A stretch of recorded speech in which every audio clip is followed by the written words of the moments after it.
the rain has washed our bed tonight.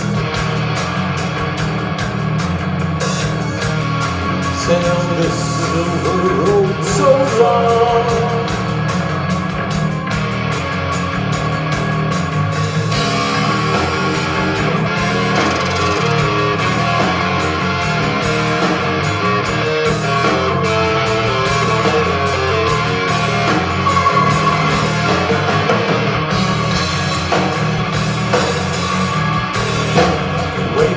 light, squeeze the knife for life,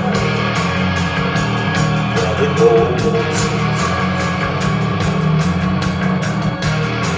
Try to steal the thunder song,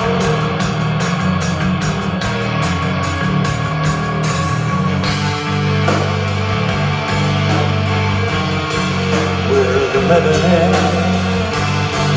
we drive along that way. Counterline continuum describe the night we made.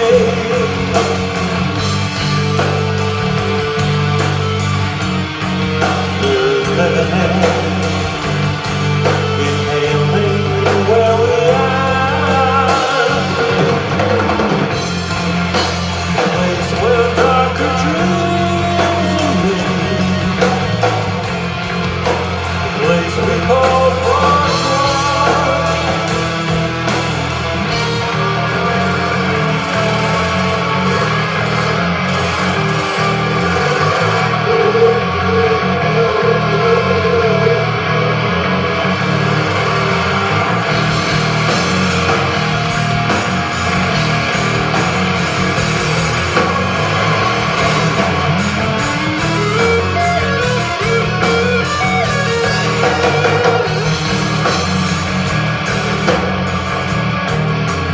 Drink the wind,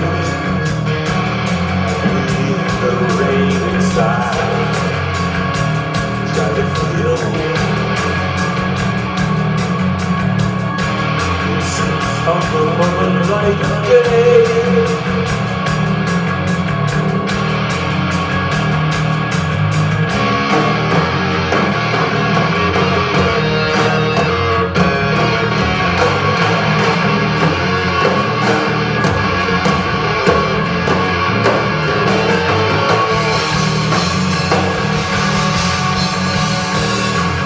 Broken meter from beneath my feet,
Thank you. Thank you.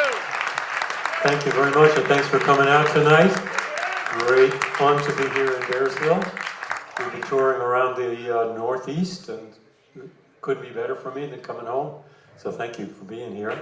That first piece was Prog Noir from a previous album of ours. We'll be doing tonight some things from previous albums and some things from our new album. And yeah, some King Crimson music, why not? Yeah. This next piece is from the new album. The new album is called Tentacles, and this is called Ringtone. I think the name will be obvious from the first notes.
very much. If you weren't clapping, I wouldn't know you were out there. It's so dark.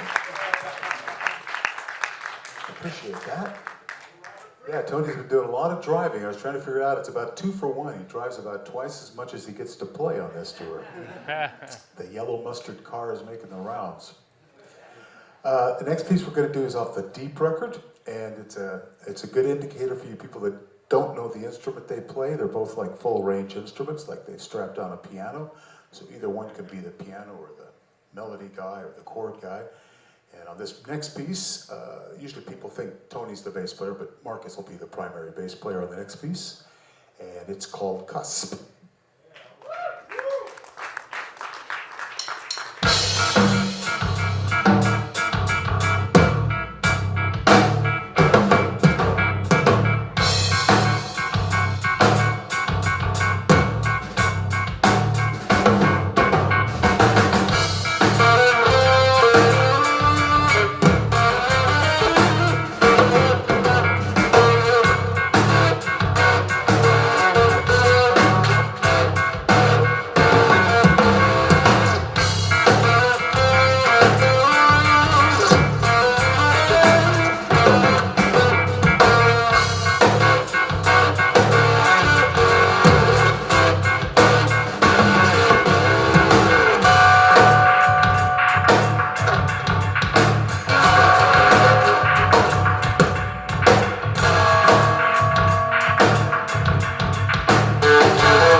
So where were you guys about 45 years ago? I don't have the exact date.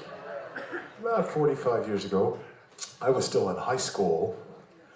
Markus was just about to be born. It was 48 years ago. It's the anniversary of a particular song we're about to play. I think we've crashed over here. Is that what's going on? There's a little crashing going on in the computer world. Let's see, let's tell you about last night's drive. That was a very interesting one. Kind of frustrating. We'd left after the gig in Boston at the City Winery to drive about a half hour to the hotel that Tony had booked and actually called and confirmed at about 7 o'clock. We probably got there about midnight, a quarter till or something. Nobody at the front desk. It took quite a while, kind of climbing over the counter ourselves, trying to help ourselves to the check-in information, hoping somebody would come from security and tell us to knock it off. Instead, they finally came out and found out there's no rooms. No rooms. Tony says, no, I booked 5 rooms. She says, 4 rooms? Tony says, 5 rooms. She says, 4 rooms. There's no rooms. She says, 3 rooms? Does she say 3 rooms and 5 rooms? Then she says, no rooms. She says, 5 people, 1 room? We say, no, 5 rooms, 1 person each. So 4 people. No, 5 people. So she says, 4 people plus 1? It keeps going in this circle for about a half hour, more, 45 minutes. Till we realize that there's no hope here. They're completely full. Not only are they full, their parking lot is full. The people who are already at the hotel are complaining. They're coming in now saying they're getting towed because they've come home from dinner and they can't park and they've obstructed something. I don't know how we're doing on the gear, but we're just about to part 2 of this story, which is now they find another hotel by the same, I forget what they're called, Easy Stay or whatever. We just go cheapo on our own dime, you know. And so we drive another 10, 15 minutes to the next hotel, and after just reassuring us everything was set up, what'd she say? She was the lady who said, you're in the system. We referred to her later as Mrs. In the System. So she's not there when we arrive at hotel number 2, a very young girl who's very freaked out. She says, this is my first day. I don't know what to do. I don't know what you're telling me. There's nothing I know about to give you a room. We say, well, the lady's already told us that you've got 5 rooms for us. It cycled that for a while, and then this car pulled up, and that was Mrs. In the System. She'd driven over now to help us. And she did help us for a while, and then she bailed, and then we had 4 rooms at that point. When I got in the elevator, I saw Tony and Leonardo, our merch man, still down there trying to negotiate 1 more room. That's when I said goodnight. But they did eventually get someplace to sleep. Not the same room. It was somewhat typical of touring experience in other times of our life, not the recent time. I can assure you with Crimson, that doesn't really ever happen. I guess it used to maybe 30 years ago, 25, however, whenever I joined the band. Back around 94, there were some incidents like that, but not quite as disturbing as this one. Are we actually back, or do we need to, do I chill now? Okay, so we're moving on to this song that's about 45. How old was it, Markus? You knew the date that it is. It's 48 years old. Yeah. That's probably about the age of him. So, yeah, we're good, we think? Here we go.